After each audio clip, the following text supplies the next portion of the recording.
Good evening. நம்மள channel support பண்ற எல்லாருக்கும் என்னோட நன்றி.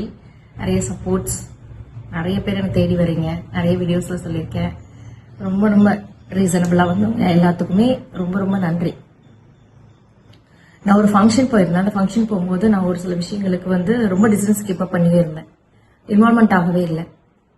அப்போ ஒரு மேம் எந்திரிச்சு சொன்னாங்க, ஏன் மேம் இப்படி இருக்கீங்க, உங்களோட இன்வால்மெண்ட் இதுல நிறையவே இருக்குமே, ஒவ்வொரு இயரும் இருக்குமே, ஏன் இந்த வருஷம் நீங்க இன்வால்மெண்டே ஆக மாட்டேன்றீங்க அப்படின்னு என்கிட்ட கேட்டாங்க. இல்ல மேம், என்ன இன்வால்மெண்ட் ஆனாலுமே நம்ம அங்க ஒரு ஜீரோவா தான் தெரியும். அது ஏன் போய் பிரசன்டேஷன் கொடுத்துட்டே இருக்கணும், ஒண்ணுமே சொல்ல மாட்டேன்றாங்க, ஏன் பிரசன்டேஷன் கொடுத்துட்டே இருக்கணும் அப்படின்னு நான் சொன்னேன். அப்ப அதுக்கு அவங்க சொன்னாங்க, மேம் நீங்களே நிறைய விஷயங்கள சொல்லியிருக்கீங்க. அதாவது யார் என்ன சொன்னா என்ன ஸ்கிப் பண்ணிட்டு போங்க, யார் என்ன சொன்னா நம்ம நம்மளாதான் இருக்கணும் அப்படின்னு சொல்லிட்டு நீங்களே இந்த விஷயத்துல இது பண்ணலாமா அப்படின்னு சொன்னாங்க. அப்போ நான் சொன்னேன், அப்படி இல்ல மேம், அது அப்படி நீங்க பேசுறீங்கல்ல, அது எல்லாத்துக்கும் எங்களுக்கெல்லாம் ஒரு மோட்டிவேஷனா இருக்கிற மாதிரி நீங்களும் அது மோட்டிவேஷனா எடுத்துக்கோங்க. நீங்களாவே இருங்க மேம், யாருக்காகவும் உங்களை மாத்திக்காதீங்க. அந்த இடத்துல பிரசன்டேஷன் கொடுக்குறோம், ஒரு விஷயம் பண்றோம் வைக்கிறோம், அதுல எல்லாம் பேட் கமெண்ட் வரத்தான் செய்யும். அப்பதான் யோசிச்சேன், நம்மளே வீடியோ போட்டு நம்மளே இந்த மாதிரி இருக்கலாமா அப்படின்னு சொல்லிட்டு.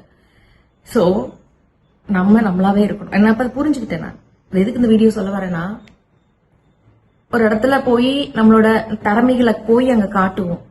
நம்மளோட திறமைகளை அங்க பிரசன்டேஷன் கொடுப்போம். 2 பேர் ஓகே சொல்லுவாங்க. 2 பேர்லாம் இல்ல, ஒரு 100 பேர் இருக்கிறதுல ஒருத்தர் மட்டும் ஓகே சொல்லுவாங்க. 99% 99 பேர் என்ன சொல்லுவாங்கன்னா, இல்ல இது கரெக்டா இல்ல, நீங்க நல்லா பண்ணல. ஆனா அவங்க மனசுக்குள்ள தோணும். இன்னொன்னு என்ன தோணும்னா, ஐயோ இவங்களை விட்டோம்னா வளர்ந்துருவாங்களோ, இவங்களை விட்டா இது பண்ணிடுவாங்களோ அப்படின்ற ஒரு தாட் ஓடிட்டே இருக்கும். அவங்க வளர்ந்தா என்ன, வளரட்டி என்ன. இப்போ ஒருத்தவங்க ஒரு விஷயம் பண்றாங்கன்னா அவங்கள கூப்பிட்டு நீங்க பாராட்டுறதுல தப்பு இல்ல. பட் அப்படி பாராட்டலைனாலும் பரவாயில்ல. நம்ம என்ன பண்ணணும், அவங்க சொன்ன விஷயத்துல இருந்து புரிஞ்சுக்கிட்ட ஒரு விஷயம், அவங்க பாராட்டலைனாலும் பரவாயில்ல. ஒவ்வொரு இயரும் நம்ம என்ன பண்றோம், நம்மளோட பிரசன்டேஷன் என்ன, நம்மள எந்த இடத்துல வச்சிருக்காங்கன்னு யோசிக்காம நம்மளோட பிரசன்டேஷன் என்னவோ அதை அப்படியே கொண்டு போயிட்டே இருக்க வேண்டியதுதான். நம்ம ஒரு இடத்துல தடுக்கி விழுந்து கீழே வெளியில வந்தோம் அப்படின்னா அப்படி மூடி மறைச்சிருவாங்க. நம்ம அவங்க கொடுக்கலனாலும் பரவாயில்லன்னு மேல மேல மேல மேல நம்ம ஒவ்வொரு பிரசன்டேஷன் கொடுத்துட்டே போனோம்னா அட்லீஸ்ட் ஒரு 4 பேருக்காவது அது பிரயோஜனம் ஆகுமா. மனதார நம்ம செய்யறோம், எந்த ஒரு எதிர்பார்ப்புமே இல்லாம நம்ம செய்யறோம். எந்த எதிர்பார்ப்பும் பார்க்க வேண்டாம், அவங்க சொல்லுவாங்கன்ற எதிர்பார்ப்பு வேண்டாம்.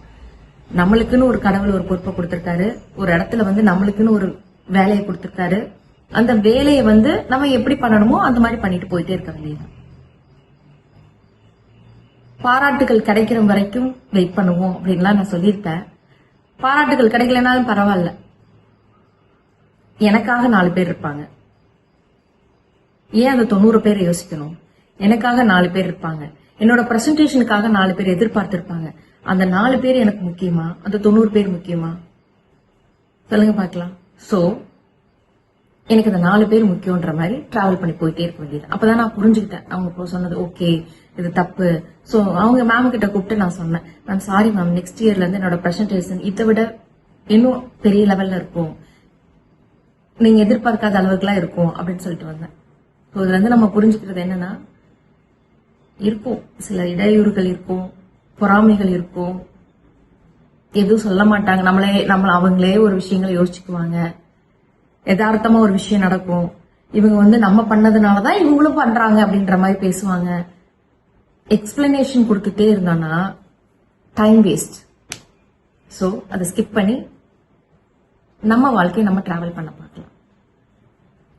கமெண்ட் கொடுங்க, என்னென்ன பேசணும் அப்படின்னு கமெண்ட் கொடுங்க. நிறைய பேர் போன் கால்ல என்ன கேக்குறீங்க, ஒரு சில டவுட்ஸ் போன் கால்ல கேட்கறத விட நீங்க கமெண்ட்ல கொடுங்க. இன்னும் மற்றவங்களுக்கும் அது கமெண்ட் பண்ணி கேட்கணும்ன்ற ஒரு ஆர்வம் வரும்ல, அதுக்காக சொல்றேன். Thank you so much.